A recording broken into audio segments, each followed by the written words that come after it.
The whole of GP training is split into review periods, which culminate in an educational supervisor's review. If you find as a trainee that you are in a position where you do not have a review period set, you'll notice this pink banner at the top. Now, it's important that you do have a review period set up, otherwise the evidence that you're collecting will not be linked to any particular review periods, and you'll not be able to share it with the supervisor. So if you find that you don't have one, you're able to switch to one which may already exist and you happen to have accidentally come out of it, or you can create a new one. This will only be the option if you don't have a current review period set.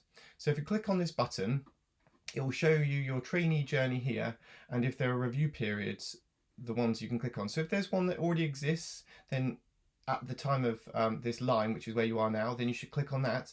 But if there is none, then you're going to want to create a new one if this has not been done by the administrators. So you would click Start a New Review Period. You would explain why here,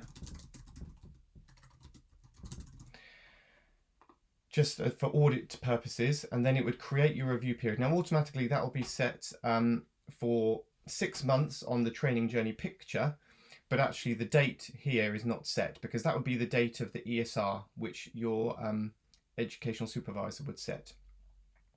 So if we go now back into the training map, you'll see that a review period has been created which culminates in an ESR in 6 months' time.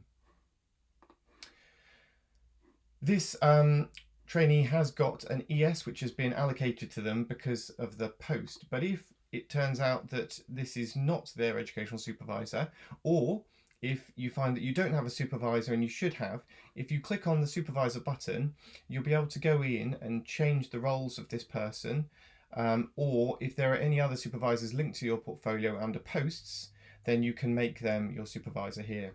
You cannot add a random supervisor, and we don't expect you'll ever have to do this, but you are able to go in and allocate yourself this supervisor which is linked to your post if it has not happened already.